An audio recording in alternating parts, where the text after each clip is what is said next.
Queridos irmãos, a paz do Senhor Jesus, sejam bem-vindos para mais uma videoaula promovida pelo CAPED, o Centro de Aperfeiçoamento de Professores da Escola Dominical. Estamos no segundo trimestre do ano de 2021, utilizando a revista Ensinamentos Bíblicos, cujo tema do trimestre é Desafio, vencer a mediocridade na vida cristã.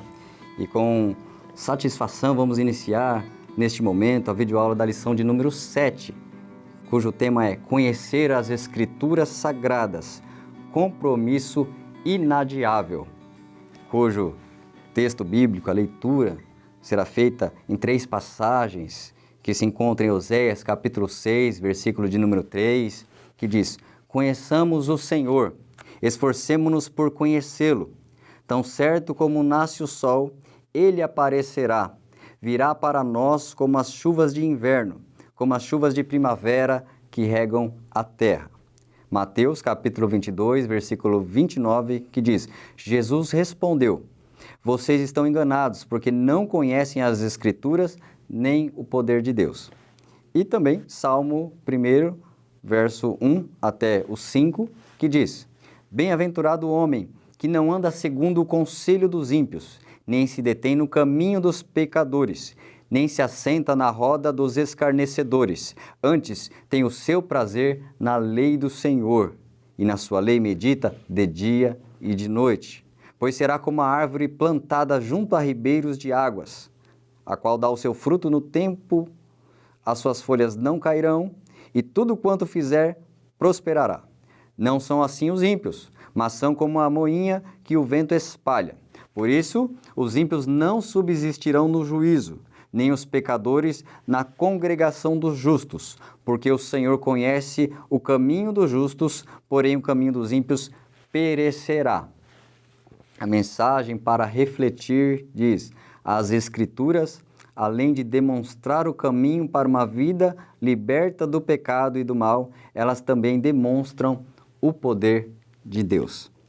E junto conosco, para cooperar na ministração desse ensinamento de hoje, estará nosso companheiro, servo de Deus, pastor Lucas, da congregação ali de São Jorge II, que já estará saudando os irmãos.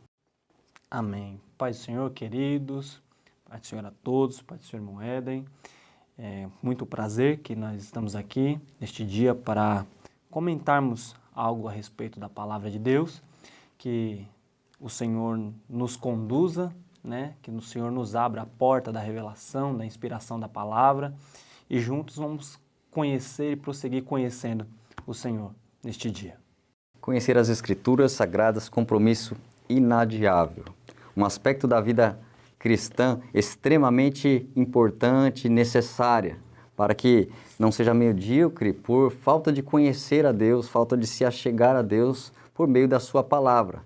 Nós sabemos que o Deus invisível, ele se fez conhecido através da pessoa de Jesus e a sua obra, seus ensinamentos, a sua vida e toda a essência do plano de Deus está revelado, está registrado nas Escrituras Sagradas. Pela sua infinita graça, infinita bondade, Ele trouxe até nós, permitiu chegar até nós para que o conheçamos, para que possamos nos aproximar. Então, não tem como um servo de Deus dizer que está andando com Deus se não se achega a Deus pela sua palavra, que sabe quem é Jesus, se não procura aprofundar no que Ele diz na sua palavra. Então, é extremamente necessário. E o contexto da realidade das igrejas ao nosso redor vão sempre demonstrar isso, que igrejas fortes, igrejas frutíferas, sadias, realmente estão pautadas na palavra. E vidas que não dão devida importância realmente têm a tendência a uma mediocridade, uma vida vazia, fraca, anêmica espiritualmente, por falta de algo tão importante, que é conhecer mais e mais Deus através da palavra. Nós vamos introduzir esta lição, esse tema de hoje, um tema tão necessário e importante. O tópico primeiro vai entrar sobre a palavra que revela. E, a princípio, a palavra que revela ao homem. O que a palavra ela mostra, o que ela diz acerca do homem, pastor Lucas? Bom, segundo o nosso pastor Silas, ele diz que a palavra de Deus, a gente lê para ser sábio, a gente pratica para ser santo e a gente crê para ser salvo. A palavra de Deus, ela é a bússola que o cristão precisa para caminhar nesse mundo. E a palavra de Deus, ela traz para o homem o esclarecimento da sua natureza, né? Ela traz para o homem o esclarecimento de quem ele é. E pela palavra de Deus nós compreendemos quem somos, de onde viemos, onde estamos e para onde vamos, né? E quando eu olho para a palavra de Deus, e vejo ela revelando o homem, eu percebo duas coisas a respeito da humanidade, irmão Éden. Existe uma diferença muito grande entre reputação e caráter. Reputação é aquilo que as pessoas olham para nós e dizem a nosso respeito. Caráter é aquilo que Deus olha para nós e diz que realmente nós somos. Deus conhece-nos na nossa essência. E a palavra de Deus é quem vai revelar o que nós somos de fato na nossa essência. A palavra de Deus é quem vai trazer a luz para esclarecimento de quem nós somos, né? E o comentarista ele até cita Hebreus 4:12, quando ele diz que a palavra de Deus é viva, eficaz, mais penetrante que espada de dois gumes, penetra até a divisão da alma e do espírito, das juntas e medulas, é apta para discernir os pensamentos e as intenções do coração. Essa é a palavra de Deus, ela revela de fato quem nós somos, ela mostra para nós quem nós somos de fato na sua essência, a palavra de Deus, né?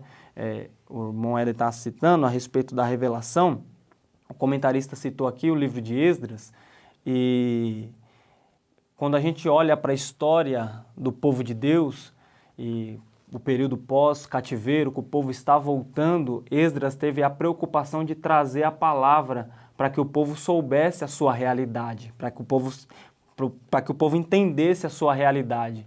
E a Bíblia diz que Esdras ficou na praça, começou a chorar, e de repente o povo parou e começou a chorar junto com ele, e quando ele viu que todo o povo estava chorando com ele, ele se levantou e começou a ensinar, só que ele não tinha os recursos que nós tínhamos hoje. E aí a Bíblia diz que ele começou a separar por montes de pessoas. Então, um falava, e aquele que ouvia o que Esdras estava falando, falava para o próximo grupo, que ia falando para o próximo grupo, e no final o povo chega a Esdras e fala: nós estamos arrependidos do nosso pecado, porque a palavra, ele citou a lei, a palavra trouxe arrependimento, revelou para o homem o que ele era, e o povo começou a chorar. E aí se cumpre o texto que nós mais conhecemos, que às vezes até pregamos fora de contexto: a alegria do Senhor é a nossa força. Mas o que foi que causou a alegria do Senhor naquele contexto? Que Esdras fala: não chore, parem de chorar, vamos nos alegrar, porque a alegria do Senhor é a nossa força. O que causou aquela alegria?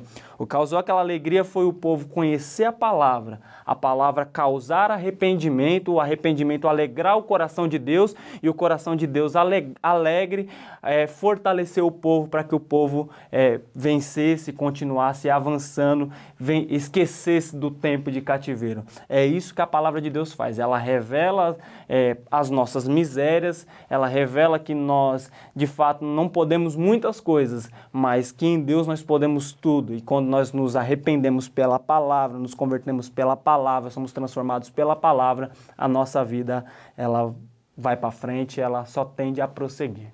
E a palavra de Deus, a sua função de revelar o homem, quem é o homem, ela é cortante, penetrante, para mostrar realmente quem o homem é. O homem é distanciado desse esclarecimento de Deus, do Espírito Santo convencendo do pecado. O homem tem um auto-engano. Ele acha que é bom, ele acha que, de repente, está com as suas atitudes normais no meio da sociedade, ele se comparando com a sociedade, ele está numa vida normal, então ele se acha bom, ou ele por alguma religião ou boas obras, ele acha que está bem com Deus, mas a palavra vem e ela vai mostrar a verdadeira condição do homem, a situação do homem. A palavra vai mostrar uma humanidade decaída, humanidade com uma depravação geral, uma humanidade que precisa realmente de um conserto. Então a palavra tem esse poder de mostrar para nós a nossa real condição, mostrar realmente uma enfermidade que é o pecado,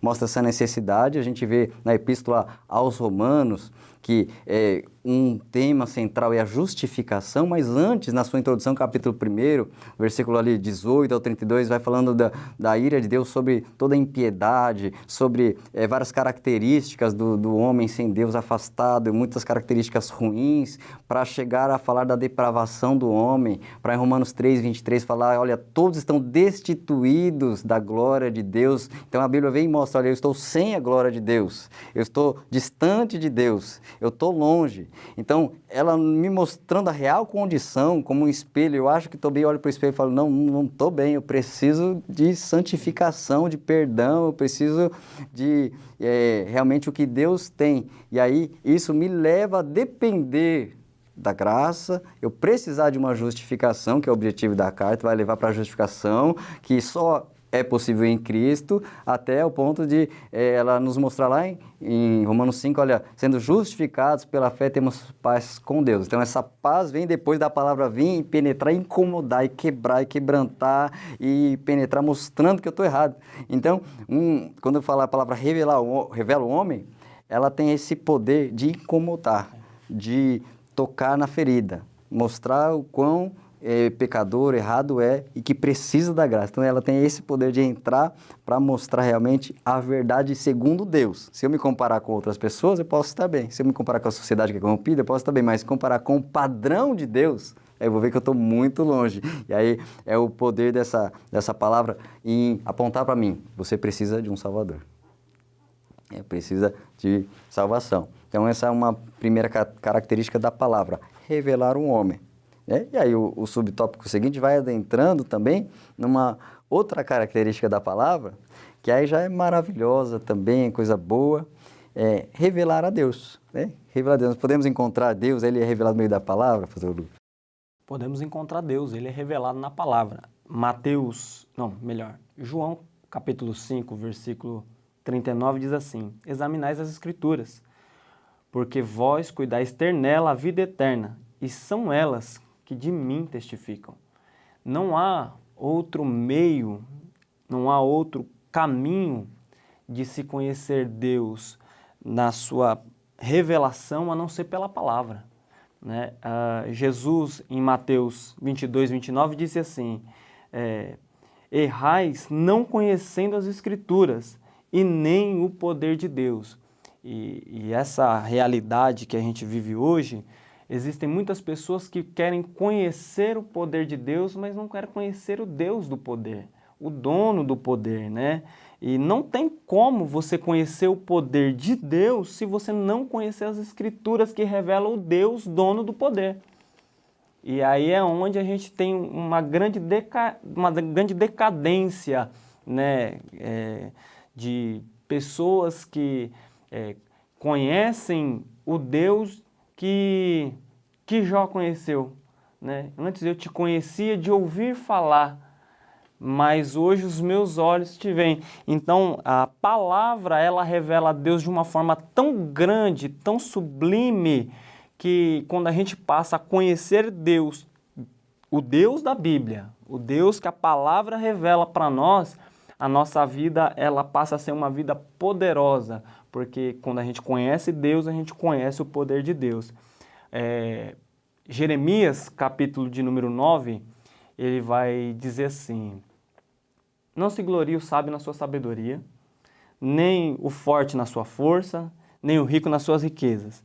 Mas se alguém quiser se gloriar, glorie-se nisso, em me conhecer e saber que eu sou o Senhor, faço beneficência e justiça na terra, porque destas coisas me agrado, diz o Senhor. Então, se há um benefício para nós, é conhecer o Senhor. Se há uma revelação, se a palavra de Deus há uma revelação, é que a palavra de Deus ela se revela para nós e nós conhecemos o Senhor através da palavra.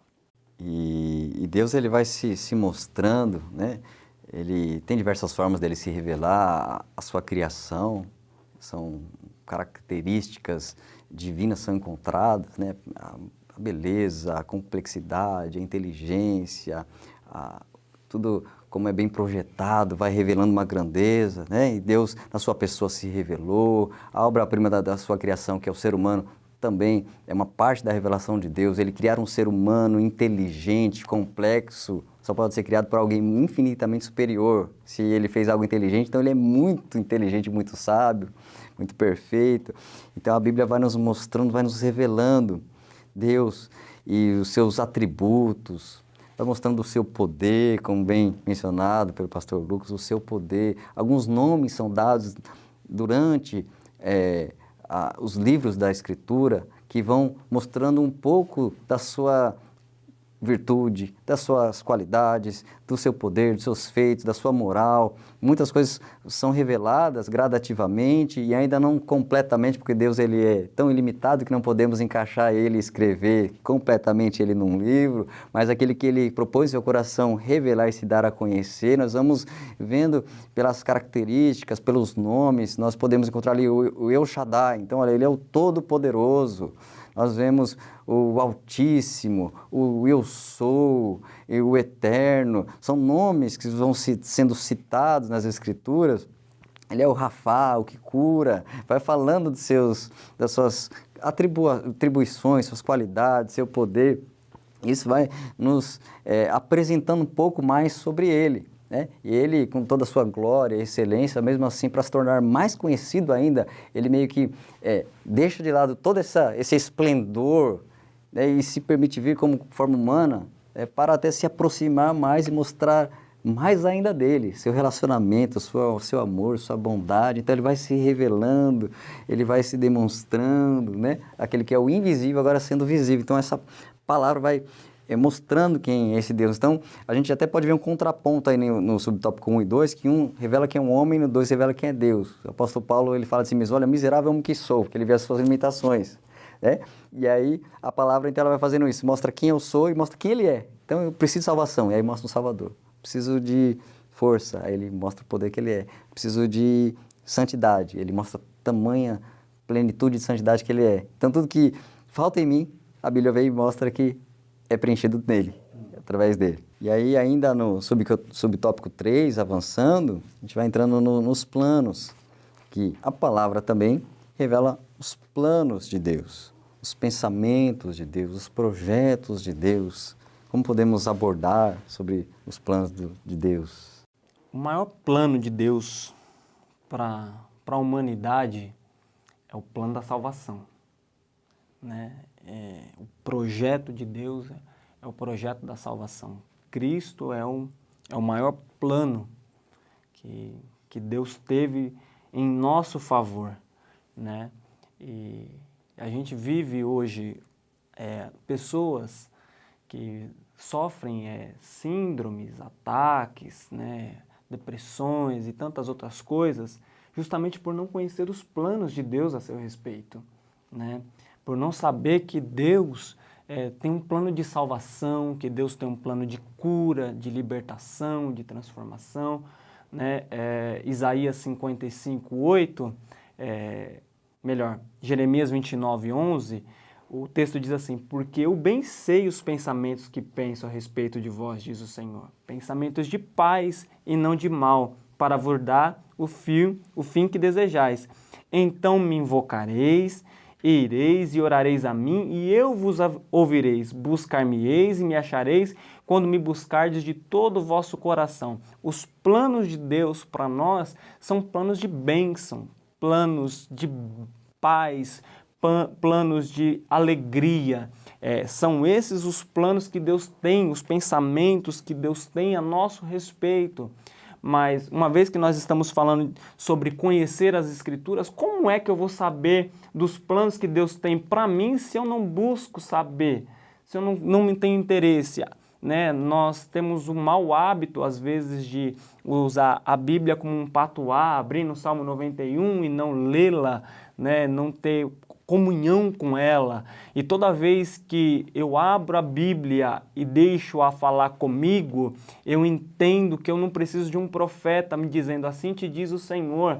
A palavra revela todos os planos de Deus a meu respeito, porque a palavra de Deus diz que os planos de Deus são pensamentos de bem e não de mal. Isaías, capítulo 55, verso 8, ele diz assim: buscai o Senhor enquanto se pode achar, invocai enquanto está perto. Aí ele vai concluir dizendo assim, porque os meus pensamentos não são os vossos pensamentos, nem os meus caminhos os vossos caminhos, diz o Senhor. Às vezes a nossa vida, nós planejamos tantas coisas e não entendemos que as coisas que nós planejamos, ela foge daquilo que Deus planejou, daquilo que Deus projetou para a gente. Em Cristo Jesus, os nossos caminhos, em Cristo Jesus, as nossas diretrizes, elas são totalmente excelentes, porque os pensamentos que Deus tem para nós em Cristo são pensamentos bons, moedas, não são pensamentos maus, né? E a maior dica para conhecer os planos do Senhor a nosso respeito dentro do projeto de salvação é buscar o Senhor através da sua palavra. Eu não dependo de alguém vir até mim para falar, olha, assim diz. Não, a palavra de Deus, ela revela o plano de Deus para mim. A palavra de Deus revela o projeto de Deus para mim, porque o plano de Deus, ele é perfeito ao meu respeito. E para encerrar aqui a minha fala nesse tópico, 2 de Pedro, capítulo 3, versículo 17 e 18, diz assim: vós, portanto, amados, sabendo isto de antemão, guardai-vos de que, pelo engano de homens abomináveis, sejais juntamente arrebatados e descaiais da vossa firmeza. Antes, crescei na graça e no conhecimento do Senhor e Salvador Jesus Cristo. A Ele seja dada a glória, assim agora como no dia da eternidade. Amém. Ou seja, eu não dependo de alguém falar alguma coisa boa para mim. Porque às vezes as pessoas que falam coisas boas para mim, a palavra pode até ser boa, mas o vaso nem sempre é de Deus, né? Mas quando eu procuro crescer na graça, no conhecimento, os planos de Deus contidos na palavra de Deus, falando de Escritura, revelam para mim que os projetos do Senhor para mim, da salvação, para a minha vida, enquanto Jesus não vem para mim, enquanto Jesus não vem buscar a igreja, são planos bons, são planos de vida abundante. As Escrituras vão mostrando os planos, as dispensações, trabalhar de Deus com pessoas, famílias e nações. São algumas partes de um plano maior, porque o plano maior contido nas Escrituras é o plano da redenção, o plano da salvação do homem. Então, o plano lá com Israel, o plano com Abraão, o plano com os patriarcas, vão se desenvolvendo, mostrando que acima daqueles planos menores está um plano num patamar superior, que é um plano da redenção da humanidade, né? E aí, nós hoje temos isso revelado a nós compreendemos esse plano tão perfeito que Deus trabalhou, que o Senhor moveu durante aí um longo período para que hoje o homem venha crer, venha confessar, venha crer no seu coração e confessar com sua boca, para que ele obtenha essa salvação.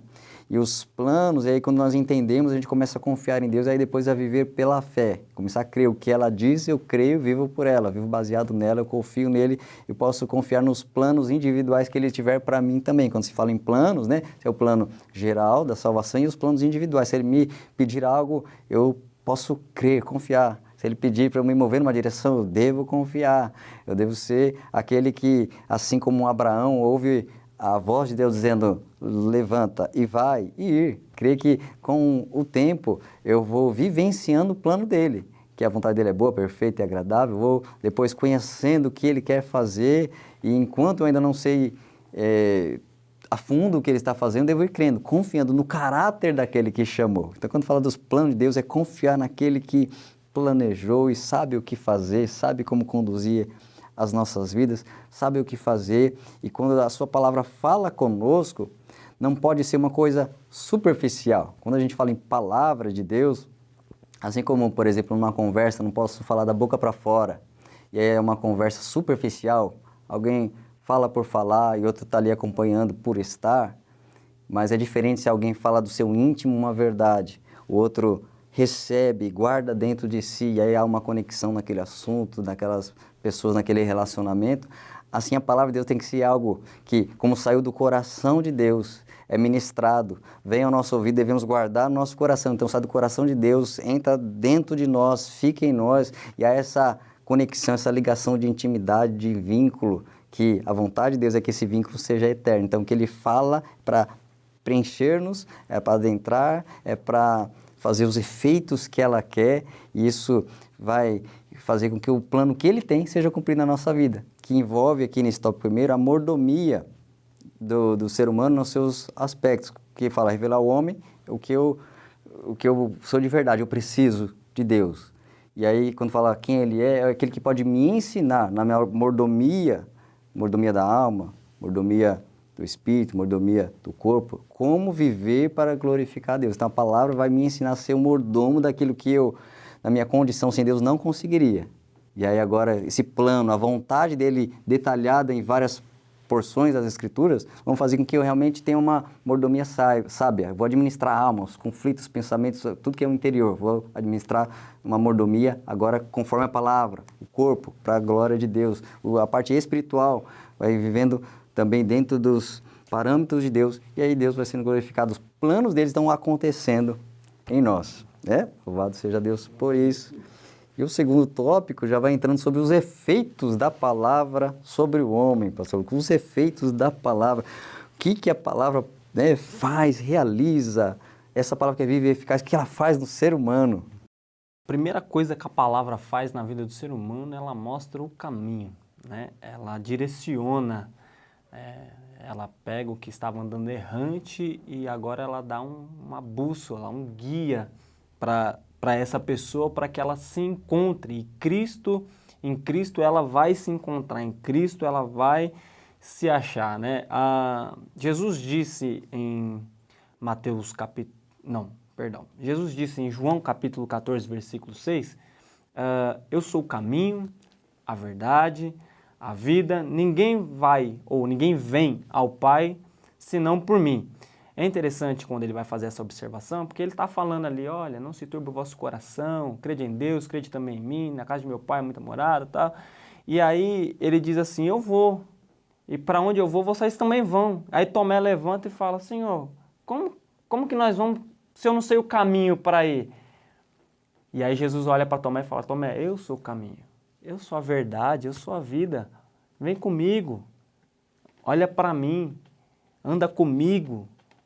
A sua vida vai ter, ela vai deslanchar, ela vai ser fácil, porque você vai vir por mim, né? Quando a gente olha para a palavra de Deus e a gente descobre que Ele nos mostra o caminho, Ele não nos afirma que o caminho vai ser fácil. Mostra o caminho, mas não afirma que o caminho vai ser fácil. Eu não consigo ver Jesus olhando para os discípulos falando, vamos entrar no barco, vamos do outro lado. Ele fala, vamos entrar no barco, vamos do outro lado, mas ele não fala assim, vai ter tempestade, hein? Vai ter dificuldade. Se ele tivesse falado isso, talvez os discípulos não entrariam no barco. Mas ele fala, vamos entrar no barco, passemos para outra margem. A certeza de que vai chegar do outro lado é clara, né? E quando eu olho para Cristo e eu vejo Ele me mostrando o caminho, eu sei que no meio do caminho tem adversidade e às vezes a gente pensa que vai tropeçar, que a gente vai cair.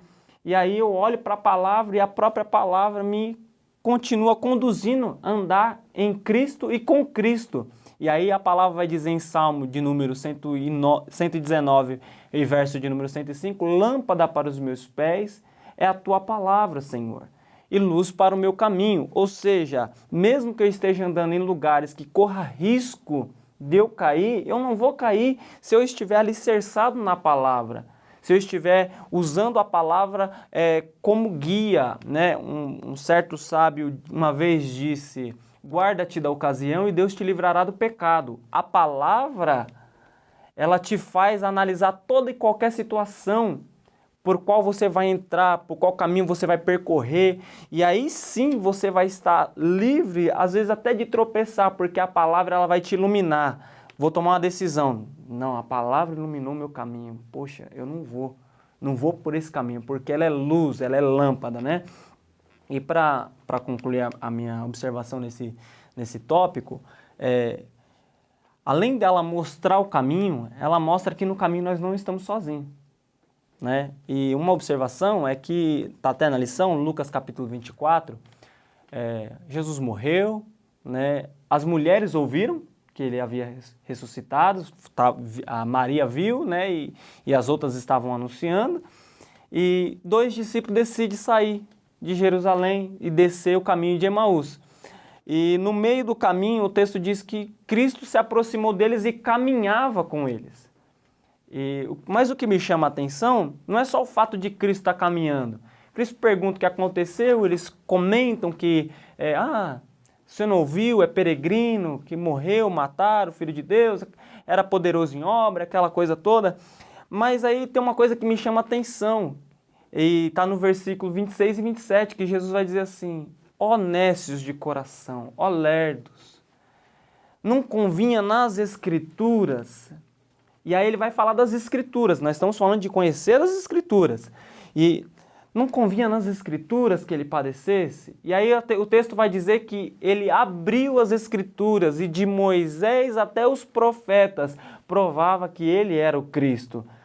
Então no caminho, Cristo vai conosco, e quando a nossa fé pensa em fraquejar, nós olhamos a palavra e encontramos na palavra que Ele é o Cristo, que Ele é o caminho, que Ele está conosco e que nós não devemos nos desesperar, porque a palavra ela mostra o caminho para o homem e não mostra só o caminho, mostra que no caminho, o caminho está com você. Glória a Deus, conhecemos o caminho estreito, né? Porque Jesus fala, tem o largo, que muitos encontram, muitos vão. O caminho fala também de direção, direcionamento, decisões, deve ser conforme a palavra dele, então o meu caminhar vai sendo conforme o dele. Tanto que o rei da nação tinha a recomendação, na verdade tinha uma determinação para ter uma cópia do livro da lei consigo, a ordem era para ler todos os dias, por quê? Ele estaria direcionando a sua vida e a nação no caminho que Deus quer. Então, olha a preocupação de Deus com aquela nação. Olha, que o rei tenha uma cópia consigo, que leia todos os dias. Então, a direção da nação deveria estar em Deus, como a direção da nossa vida deve estar pautada em cada orientação de Deus, orientação divina. Tanto que o texto aí na leitura bíblica, em Salmo 1, fala deste homem. Um homem que não anda segundo o conselho dos ímpios e não se detém no caminho dos pecadores. Então fala de um homem e muitos pecadores. E aí fala que feliz é esse que tem o prazer na lei do Senhor. E aí esse que no verso 2 diz que ele tem o prazer na lei do Senhor e medita nela de dia e de noite. E aí o que acontece com esse homem? Ele é diferente. Porque existe o conselho dos ímpios. Aí ele não ouve a palavra deles, porque ele está meditando na palavra de Deus. E aí tem o caminho dos pecadores. Ele não entra nesse caminho, porque ele já está seguindo o caminho de Deus.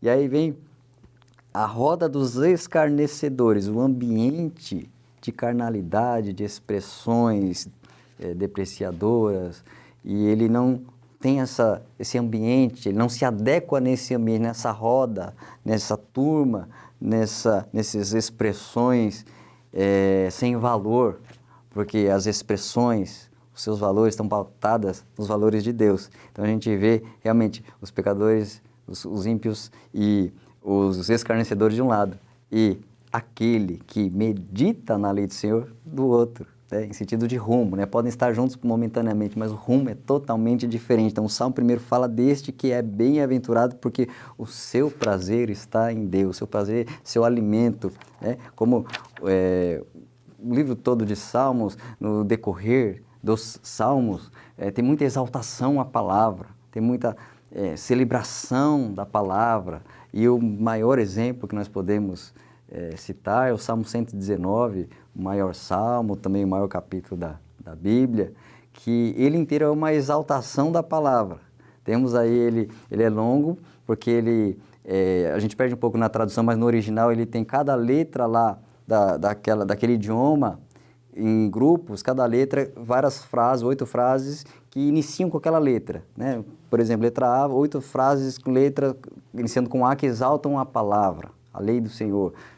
8 frases com a letra B, 8 com a letra C, e assim vai sucessivamente, né? Todas as letras do idioma da língua original, mostrando o quê? Que todas as letras, todo o idioma, tudo deve honrar e glorificar a palavra e o Deus da palavra, que toda a comunicação, toda a relação, toda inspiração escrita, ainda que de forma poética, seja para a glória de Deus. O Deus que nos criou com essa capacidade de comunicar, Ele é o Deus, dono de toda a comunicação.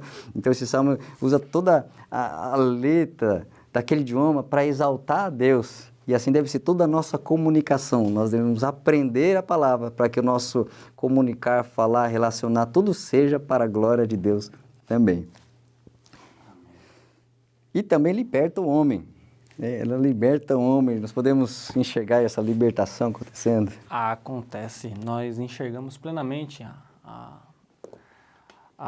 Jesus foi quem disse, né, conhecereis a verdade e a verdade vos libertará, né? E eu entendo que a libertação, ela vem junto com a limpeza, a pureza, a santificação, propósito, né?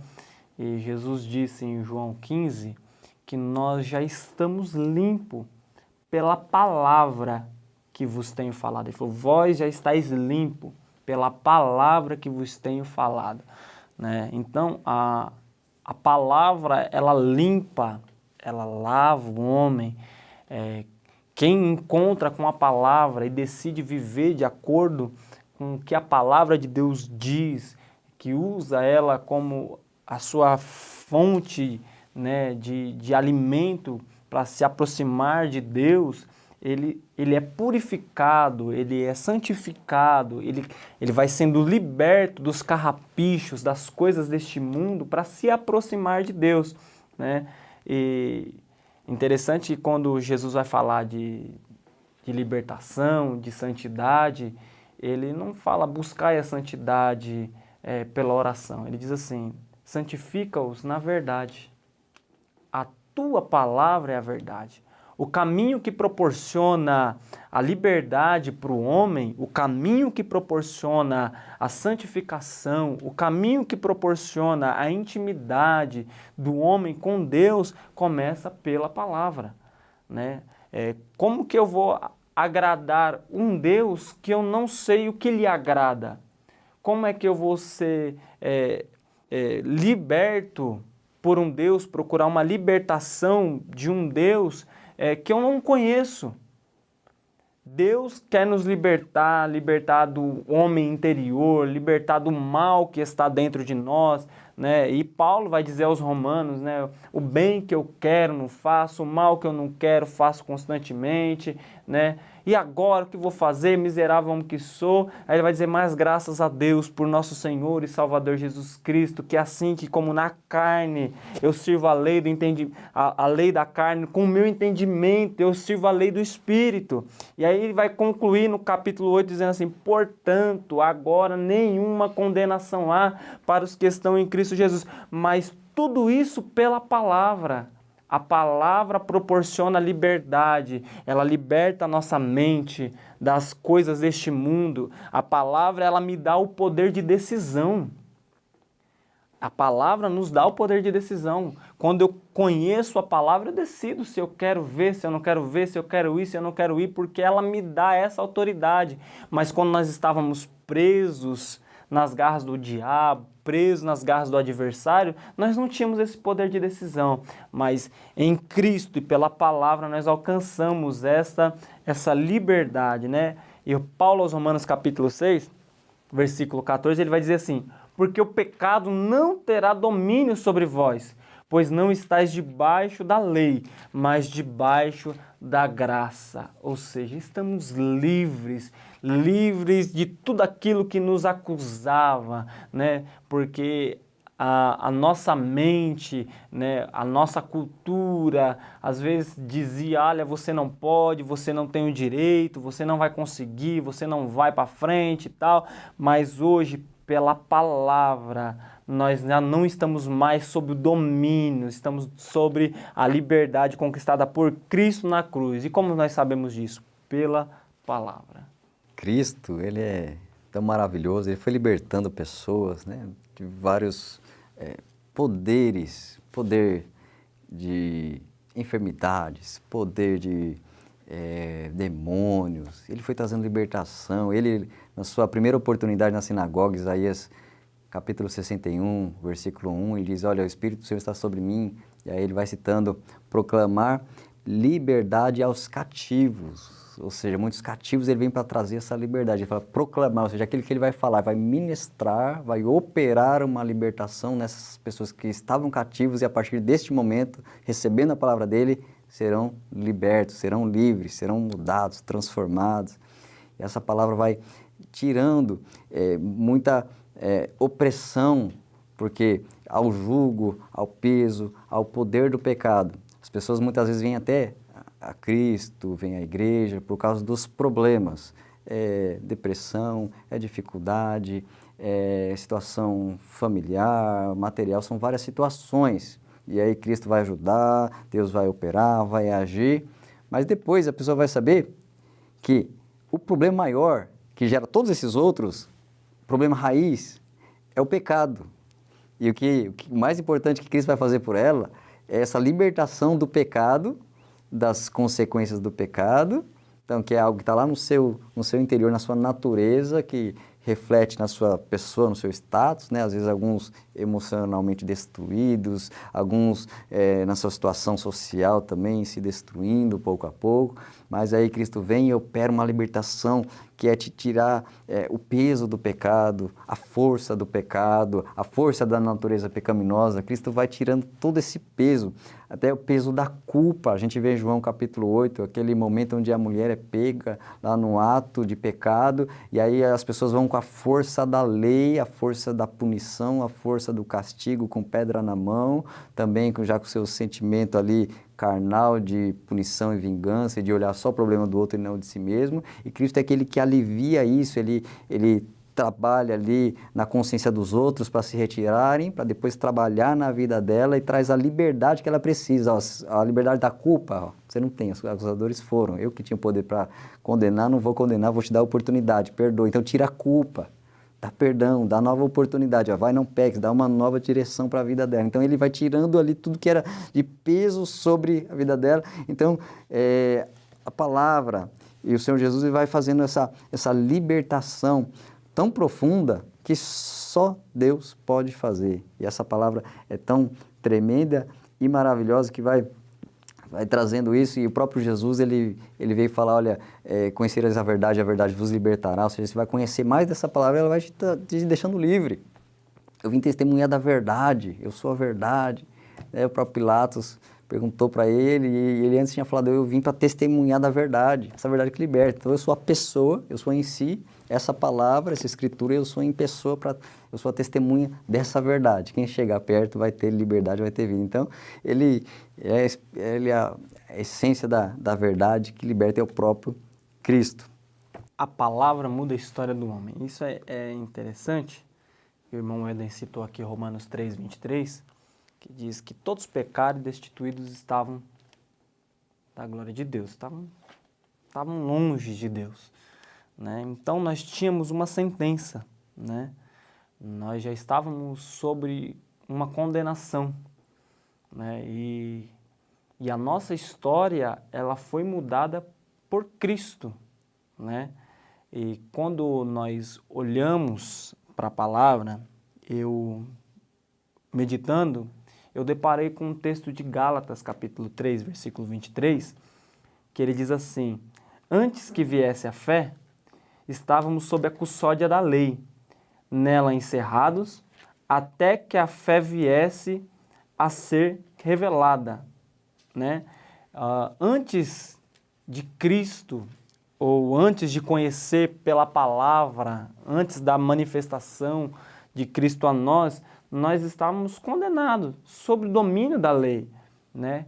Já estávamos sob uma sentença, porque nós não conhecíamos a Cristo, mas quando Cristo se manifestou e se manifestou pela palavra a nós, nós fomos libertos dessa cadeia espiritual, né? Nós somos, engaixando, né, no tópico da liberdade do homem, nós somos libertos dessa situação.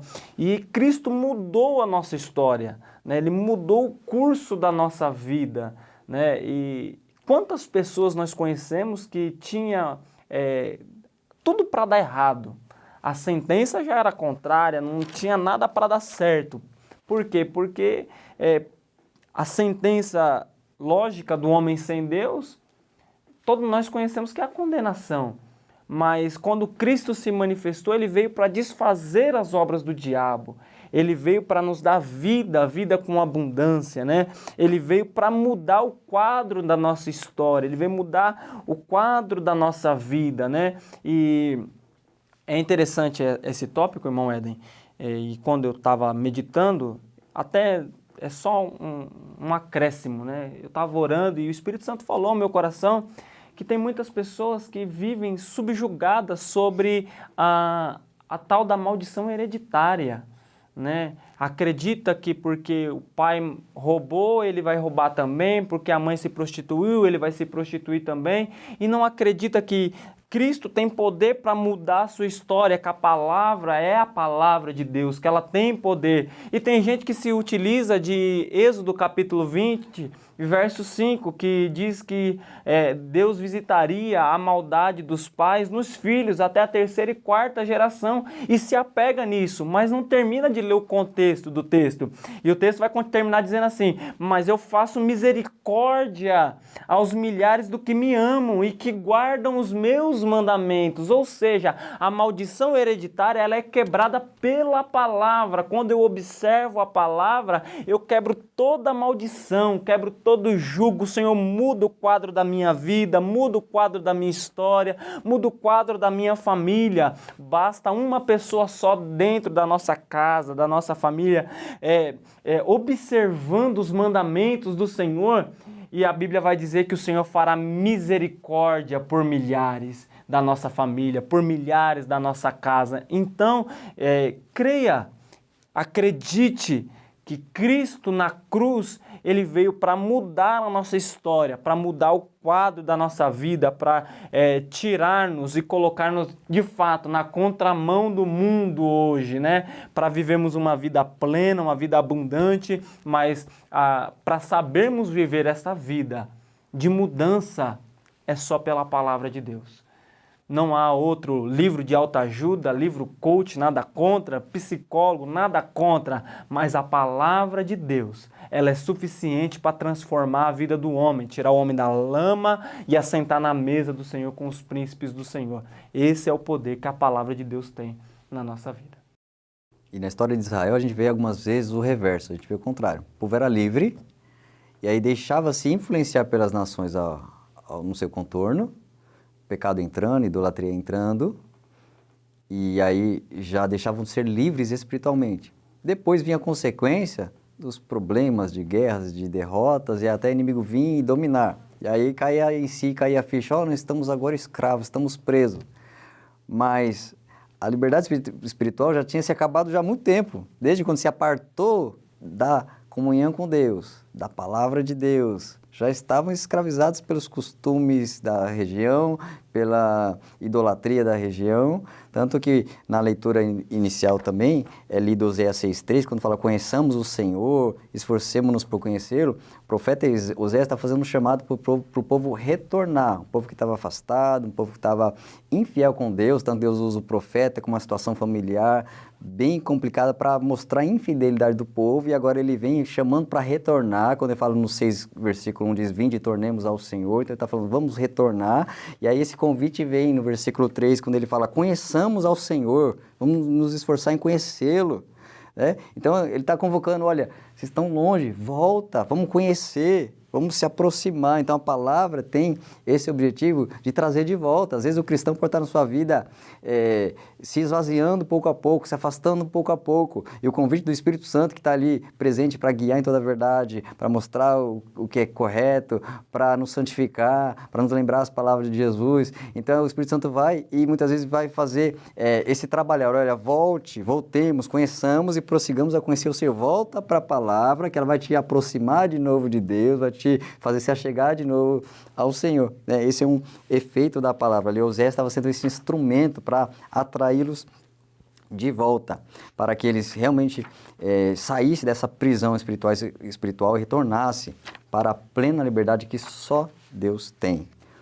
E o tópico 3, a palavra que guarda. A palavra tem também esse poder, esse efeito, além dos efeitos que foram citados também, porque ela lava, santifica, aperfeiçoa, purifica, ela ensina, dá sabedoria, dá equilíbrio. Existem outros pontos que o professor pode aprofundar, né? Efeitos da palavra sobre o homem, tem muita coisa, é vasto, né? Você pode buscar um pouco mais, se o Espírito Santo assim o conduzir, porque o efeito da palavra é um assunto mais vasto ainda, né? E o tópico 3 é a palavra que guarda, a palavra que protege. De fato, o assunto é muito profundo, o poço é fundo, a corda é curta e a caneca é rasa, né? Mas Deus nos dá graça. Quando a gente fala da palavra que guarda, e eu meditando nessa observação, ele vai citar aqui Tiago 4 e 5, que o Espírito Santo ele tem ciúmes da gente, né? E a gente tem que fazer de tudo para não entristecer o Espírito Santo, né? Porque ele é dotado de sentimento, ele se alegra, mas a Bíblia diz também, não entristeçais o Espírito Santo. Então nós permeamos pela palavra, caminhamos pela palavra para estarmos guardados em Deus, guardados em Cristo e conduzidos pelo Espírito Santo enquanto estamos na terra. Salmo 119, verso 11, o salmista vai dizer assim: eu escondi a tua palavra no coração para não pecar contra ti. Eu vou guardar a tua palavra no coração para não pecar contra ti. Ou seja, a palavra guardada no coração, ela nos livra, ela nos priva de desagradarmos a Deus, de entristecermos o Espírito Santo. Ela nos priva de chateações futuras, né? O irmão Éden estava citando aqui Oséias, e é interessante que um pouco antes, Oséias capítulo 4, ele vai dizer assim: o meu povo foi destruído porque lhe faltou conhecimento, né? Então, toda vez que a gente observa a palavra de Deus, que a gente guarda a palavra de Deus, a gente fecha uma porta para o diabo não destruir a nossa casa, não destruir a nossa família, não destruir o nosso lar, não destruir a nossa vida emocional, pela palavra, né? Eu comentei com o irmão Éden hoje, foi feita uma pesquisa, e essa pesquisa dizia que tudo que você absorve, a sua primeira informação do dia, ela é relevante para o seu dia. Ela é relevante para o seu dia, ela altera o seu comportamento durante o dia. E às vezes nós estamos tão na rotina que o nosso primeiro comportamento, a gente pega o celular para desligar o despertador, já olha o WhatsApp, o Instagram, o Facebook, e isso já altera como vai ser o nosso dia. E essa pesquisa dizia que pessoas que têm más notícias, essa má notícia às vezes repercute na mente dela, que ela recebeu na primeira hora do dia, repercute na mente dela, na vida dela, até 2 ou 3 dias. Mas quando nós decidimos, antes de qualquer má notícia, guardar-nos na palavra, eu acordei e eu tenho a palavra na minha cabeceira, eu tenho certeza que eu vou ser mais do que vitorioso. Uma vez perguntaram para Dom Pedro II o que ele achava da palavra.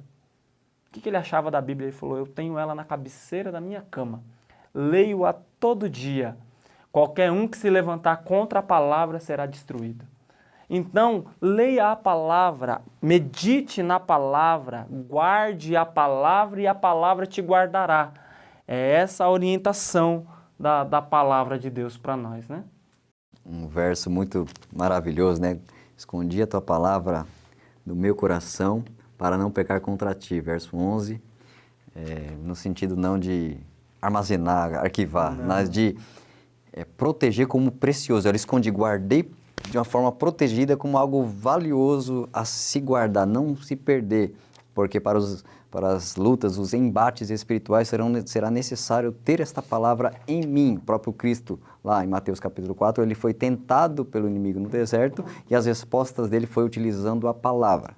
Não que a batalha seja recitar versículos, não é simplesmente recitar como uma superstição, vou citar versículos aqui, todo mal vai sair da minha casa, eu vou ler aqui tal salmo que fala de afastar o mal, e não é o recitar, não é só o falar, não é só o pronunciar, é guardar de uma maneira que ela está em você, você vive ela, você ama ela, e qualquer coisa contrária a ela, você replica porque isso não vai entrar em você e te contaminar. Então o inimigo vem com proposta, com tentação, com laço, o pecado se aproxima, aí você tem ela, você vence, porque ela está em você, porque você ama ela, você está alimentado por ela, você está saturado por ela, sua mente, coração, alma, seu homem interior está preenchido, que a palavra diz que a palavra de Cristo habita em vós abundantemente. Então se ela está em modo abundante, ela está de sobra, vem alguma coisa contrária, eu exalo palavra de Deus, santidade de Deus, e aí o mal não prevalece, o pecado não entra, o laço não prospera, porque estaremos guardados em Deus. Vamos partir já para a conclusão, consideração final. Pastor Lucas. Bom, é isso. Em questão da palavra, o Moeden, né, ele complementou muito bem o fato de guardar, de tê-la em abundância no coração. Ela também vai te servir futuramente para vencer o mal, porque futuramente não, diariamente, né? Porque Efésios 6, quando Paulo vai escrever a respeito da armadura, ele vai falar a palavra, que é a espada, né? A palavra, ao mesmo tempo que ela nos guarda, que ela nos blinda a nossa mente, ela também serve para nós defendermos a nossa fé, defendermos a nossa casa pela palavra, a nossa família pela palavra. E conhecer a palavra é extraordinário, né? Quanto mais a gente lê, mais a gente descobre que a gente não sabe nada. E quanto mais a gente lê, a gente descobre que mais a gente precisa conhecer o Senhor, né? E conhecer é uma palavra que eu, estudando essa lição, fui pesquisar na Bíblia. E a palavra conhecer a palavra, a expressão conhecer a palavra, ela está 91 vezes na Bíblia. Existe essa expressão de conhecer a palavra 91 vezes na Bíblia. E das 91 vezes que ela está na palavra de Deus, 40 ela está em Provérbios.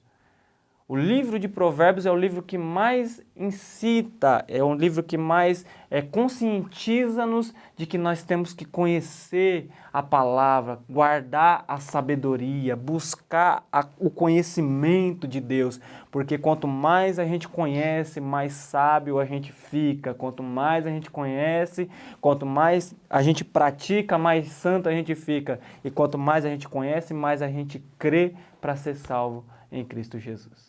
Que Deus em Cristo abençoe os professores. Louvado seja Deus. É muito bom falar da palavra. Igreja primitiva, constantemente ouvindo ali os apóstolos, então firmada na palavra. Provérbios, então educar a criança, a juventude na palavra. Então é a determinação de Deus. Cresçamos na palavra. E um servo de Deus não pode ter uma vida cristã medíocre. O convite nosso a cada aluno da escola bíblica é aprofundar, é um compromisso inadiável, não dá para deixar para depois, é mergulhar nesse mar maravilhoso que é a riqueza das Escrituras Sagradas e vai encontrar realmente a essência do Deus Todo-Poderoso preenchendo de forma abundante na vida de cada um e teremos verdadeiramente uma vida cristã acima do padrão mediano ou medíocre, mas na excelência. Desde já eu quero agradecer ao Pastor Lucas pela cooperação nesse dia de hoje, pela confiança. Que veio cooperar com o CAPED nesse dia de hoje. Te convido a acompanhar o próximo vídeo da lição de número 8, que será José no Egito, uma vida exemplar, para que a gente prossiga estudando essa revista, esse tema maravilhoso, e vamos prosseguindo, conhecendo mais e mais do Senhor nosso Deus pela sua palavra. Que Deus te abençoe, você conceda, que você tenha uma aula maravilhosa, edificante, enriquecedora junto com seus alunos, para que o Senhor seja glorificado. Que Deus continue te abençoando em nome do Senhor Jesus.